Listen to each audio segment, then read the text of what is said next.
11월 16일 토요일입니다. 한 주간 동안 정말 고생 많으셨습니다. 오늘 하루도 정결한 하루, 주의를 기대하고 소망하는 하루 되시기를 축복합니다. 함께 묵상할 말씀은요, 시편 72편 1절에서 11절입니다. 하나님이여 주의 판단력을 왕에게 주시고 주의 공의를 왕의 아들에게 주소서.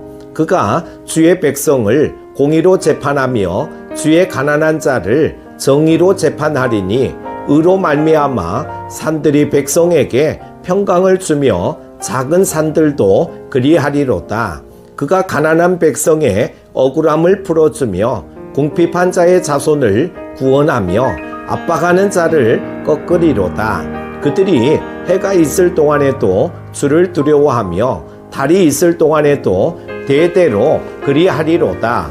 그는 뱀풀 위에 내리는 비같이 땅을 적시는 소낙비같이 내리리니 그의 날에 의인이 흥왕하여 평강의 풍성함이 달이 다할 때까지 이르리로다. 그가 바다에서부터 바다까지와 강에서부터 땅끝까지 다스리니 광야에 사는 자는 그 앞에 굽히며 그의 원수들은 티끌을 핥을 것이며 다시스와 섬의 왕들이 조공을 바치며 스바와 시바 왕들이 예물을 드리리로다. 모든 왕이 그의 앞에 부복하며 모든 민족이 다 그를 섬기리로다. 아멘. 오늘 본문은 솔로몬의 시입니다. 이 시편은 솔로몬 왕 이후에도 전통적으로 왕의 대관식 때 사용되었습니다. 이 시는 왕이 감당해야 하는 역할과 백성들이 가진 왕에 대한 기대를 기록하고 있습니다. 1절을 보면은요, 하나님이여 주의 판단력을 왕에게 주시고 주의 의를 왕의 아들에게 주소서. 아멘.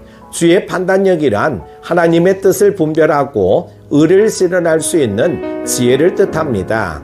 이스라엘 백성들은 그들을 다스릴 왕이 올바르게 판단을 내려줄 지혜를 갖춘 자가 될 수 있도록 하나님께 간구했습니다. 솔로몬 시대만 해도 왕이 재판관의 역할을 겸했습니다. 솔로몬을 찾아온 두 여자가 한 아이를 놓고 서로 어머니라고 주장했던 사건 기억나시죠?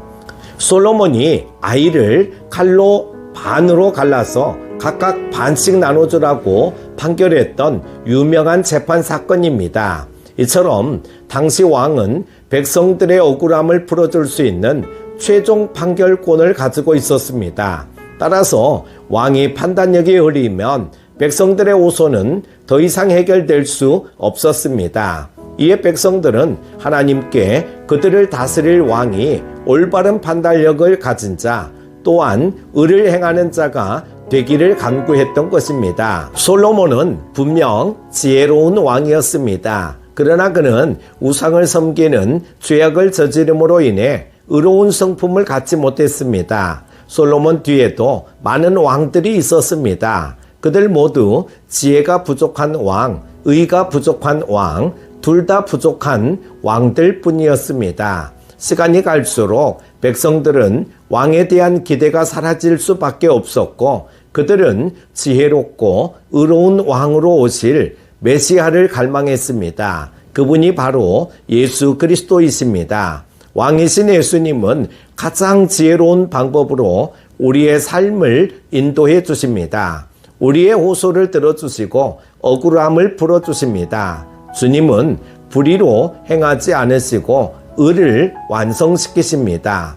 이 시대는 왕뿐만 아니라 마을의 장로들도 동네에서 이웃 사이에 분쟁이 일어나면 판결을 내리는 일을 했습니다. 그 중에는 재판 전에 한쪽에게 뒷돈을 받고 그에게 유리한 판결을 내려주는 일이 비일비재했습니다. 상황이 그러하다 보니 판사들은 돈을 낼 형편이 안 되는 가난한 자들과 고아와 과부들에게는 불리한 판결을 내리곤 했습니다. 가난한 사람들은 억울한 상황에 처해도 이들을 구조해 줄 사람이 없었습니다. 그러나 메시아이자 왕으로 오신 예수님이 오시면 세상은 달라집니다. 2절을 보십시오. 주님은 판결을 내리시는데 의로운 판결을 내리십니다. 저 사람이 돈이 있냐 없느냐를 보고 판결하지 않으시고 공의로 사건을 해결해 가십니다. 그 결과가 4절입니다.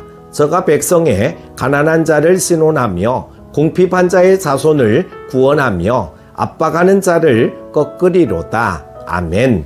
의로운 재판장이신 예수님은 가난한 자의 억울함을 해결해 주시고 저들이 손해본 것을 원수의 손에서 다 갚아주십니다. 그들을 압박하는 자들을 의로운 재판으로 다 꺾어버리십니다. 5절을 보면은요, 저희가 해가 있을 동안에 주를 두려워하며 달이 있을 동안에 대대로 그리하리로다. 아멘. 이 기도는 메시아 왕에 대한 백성들의 간구 제목입니다. 하나님, 저 지혜롭고 의로운 왕이신 메시아가 해가 있는 한 오래 살게 해주시고 달이 있는 동안 대대로 그가 이 백성을 다스리게 해주십시오.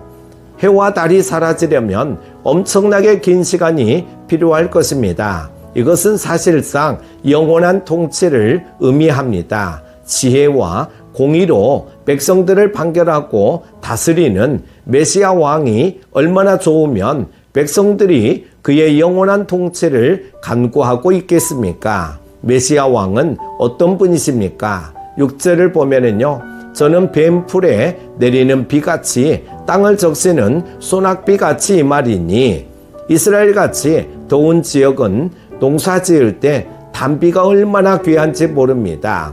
6절에서 백성들이 그들의 왕 메시아를 땅을 적시는 소낙비 같다고 했습니다. 백성들의 마음을 시원케 하고 기쁨을 주는 존재입니다. 공의로 나라를 다스리시는 메시아 왕국이 되면 악인들은 망할 것이고 의인들은 흥하게 될 것입니다. 7절을 보면은요, 저의 날에 의인이 흥왕하여 평강의 풍성함이 달이 다할 때까지 이르리로다. 아멘. 예수님께서 다스리시는 통치 기간 동안 하나님의 뜻을 따라 정의를 행하며 성실하게 살아가는 자들이 거짓과 술수를 행하는 악인들의 방해를 더 이상 받지 아니하고 형통한 삶을 살게 됩니다. 그리고 메시아께서 다스리는 나라에는 평강이 풍성합니다. 여기 7절에 평강의 풍성함이 달이 다할 때까지 이르리로다라고 하는 말씀은 저 달이 다 닳도록 저 달이 사라지는 그날까지 메시아가 다스리는 이 나라에 풍성한 평강이 넘치는 평화가 머물게 해달라는 백성들의 간구입니다. 실제로 성경은 예수님께서 다스리시는 그 나라가 되면 온 세상에 미칠 큰 평강을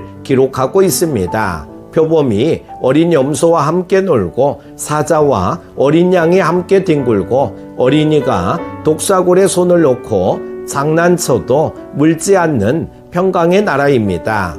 왕이신 예수님의 통치 범위가 얼마나 큰지 볼까요? 8절입니다. 저가 바다에서부터 바다까지와 강에서부터 땅끝까지 다스리리니, 바다에서 바다는 땅끝에서 땅끝까지입니다. 메시아이신 예수님께서 온 세상을 다스리십니다. 사랑하는 큐티 가족 여러분, 우리가 믿고 섬기는 예수 그리스도는 지혜롭고 공의로우신 왕이십니다. 주님의 다스림 아래서 살아가는 자에게 기쁨과 평강이 충만합니다. 오늘 이 하루 왕이신 예수 그리스도를 찬양하며 주님을 섬기며 살아가는 복된 삶이 되시기를 축복합니다. 기도합니다. 하나님 아버지, 우리를 말씀의 자리로 인도하여 주심을 감사드립니다. 오늘 이 새벽 우리에게도 주의 판단력을 주시기를 원합니다. 진정 주님이 원하시는 믿음의 삶을 잘 살아가게 하여 주옵소서. 한 주간을 잘 마무리하게 하여 주시고 주일을 준비하는 오늘 하루 되게 하여 주시고 내일도 복된 주일 되게 하여 주시기를 원하오며 예수님의 이름으로 기도드립니다. 아멘.